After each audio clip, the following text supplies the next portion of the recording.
Good morning and happy Saturday, beautiful people. Pasado 9:00 na ay nakahiga pa nga tayo at tamad na tamad tayong lahat bumangon. 9:22 na nga at nakikipaglaro pa rin at nakikipagharutan pa rin ang aking bunso. Tulog pa nga si Daddy sa mga oras na yan at niyaya ko na nga silang bumaba para mag-almusal. Kasama nga namin natutulog sa kwarto si Bunso at bago sila kumain ay nag-unload muna siya ng mga clean dishes habang si Mama naman ay nag-update na muna ng kalendaryo. Nag-toast tayo ng 2 pirasong waffle at si Daddy nga ay nagprito ng kanyang dried fish. Naghiwa rin tayo ng cherry tomatoes at yan na nga ang kanyang almusal. Hindi tayo kumain ng kanin for today at waffle nga lang ang aking inalmusal. Nag-brew din tayo ng black coffee dahil alam niyo naman, coffee is life. Tingnan niyo naman ang ating palaman, chocolate butter spread. Kaway-kuway sa mga katulad ko dyan na mahilig kumain ng chocolate. Eto na nga at excited na tayong ipalaman yan sa ating waffle. Talaga namang nostalgia at talagang balik na balik tayo sa ating kabataan dahil lasang-lasa mo talaga ang chocolate.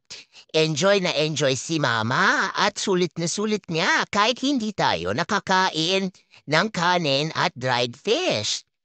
At akala ko nga ay wala tayong ganap for today pero naalala ko nga na meron palang pinapabili sa akin si ate. Kaya naman si Mama ay umalis muna at nag-drive tayo papunta sa Walmart. Hindi na nga rin tayo nagpalit ng damit at nakapajama lang tayo sa mga oras na yan. 10:24 na nga at eto na ipapakita ko sa inyo kung gaano ka-busy ang gasolinahan sa Sam's Club. Naisipan ko nga na umalis muna para bumili ng ilang gamit na kailangan natin at napagutusan niya tayo ng ating dalaga. Mabuti na lang talaga ay malapit lang ang Walmart sa aming bahay. Bumili ako ng 2 packs ng strawberries at meron nga tayo nakuhang 2 packs ng salad.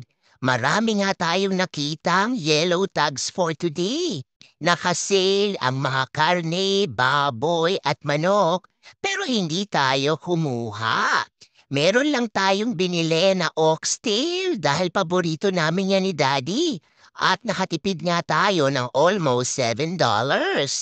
Ayan na nga at talaga namang happy-happy tayo basta nakakita tayo ng yellow tag. Pagkatapos nga niyan ay pumunta na nga tayo at dahil Shark Week na ng ating dalaga, ay bumili na tayo ng 2 packs. Bumili din ako at kailangan nga natin ng Downy perfume at bumili din ako ng pagkain ng ating guinea pigs na sinagit at piggy smalls. Nagva-vlog na ako habang nagdadrive pa uwi at dahil malapit lang naman ang aming bahay ay hindi nga tayo umabot ng 5 minutes. Pagkarating ko nga ay binuksan kagad ni ate ang strawberry at kumain nga yan at pinalabanan niya yan ng Nutella. Malapit na nga tayong kumain ng lunch at nagpainit na ako ng tubig. Gumawa nga tayo ng carbonara at eto nga ang ating pananghalian. Nagbukas tayo ng 1 pack ng bacon at gumamit din ako ng 2 lata ng cream of mushroom. Pagkatapos nga ay nilagay na natin sa kawali ang bacon at pinakrispy ko lang yan. Ganito nga ang klase ng luto ng carbonara na paborito ng aking mga anak at napakasimple lang din itong lutuin.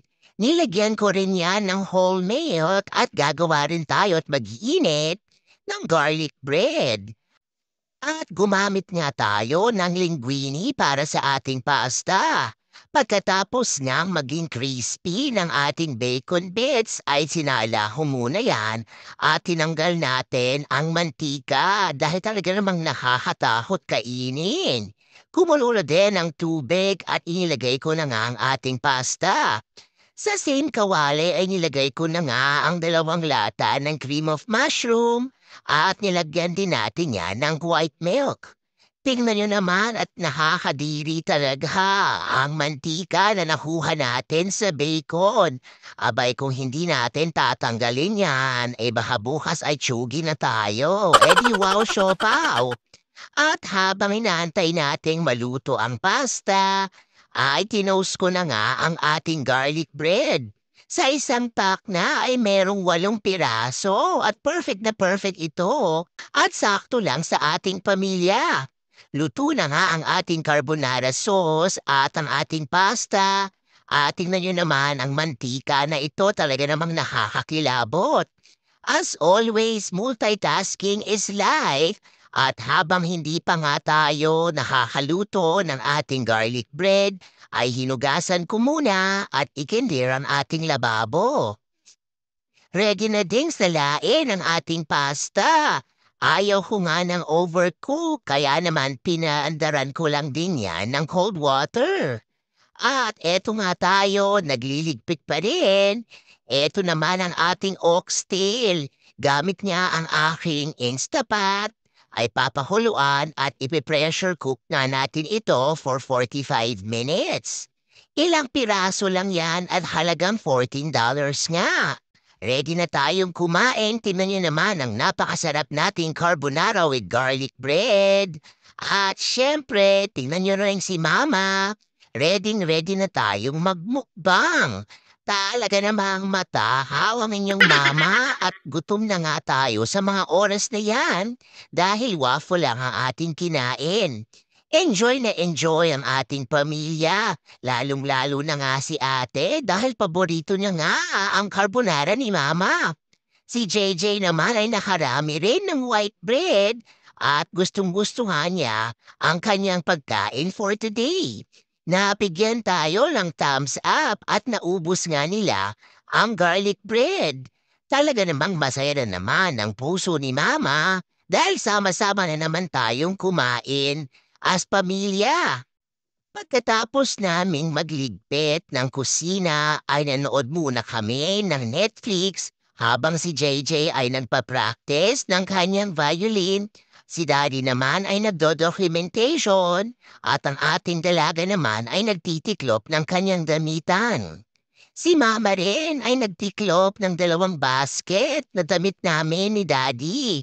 Dahil Sabado nga is laundry day, ay punong-puno tayo ng mga tiklupin at labada. Isa na namang busy day para sa ating pamilya, pero masayang-masaya ang ating puso dahil sama-sama tayong kumain at nakapag-banding din tayo kasama ang ating mga bagets na manood ng Netflix movie marathon. At pagkalipas na ng 1 oras, tingnan nyo naman ang mantikang nakuha natin sa bacon. Talaga namang nakakapangilabot. Nagsaing na nga tayo pagkatapos nating magtiklop ng ating damitan dahil wala na nga tayong kakainin ngayong hapunan. At syempre gamit ulit ang aking Instapat ay tumagal nga ang ating sinaing for 12 minutes.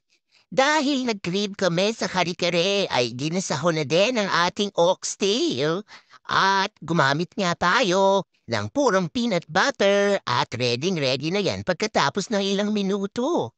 Siyempre pa mas pasarapin natin gamit ang Barrio Fiesta bagoong at ang ulam nga ng ating mga bagets ay chicken tenders with french fries.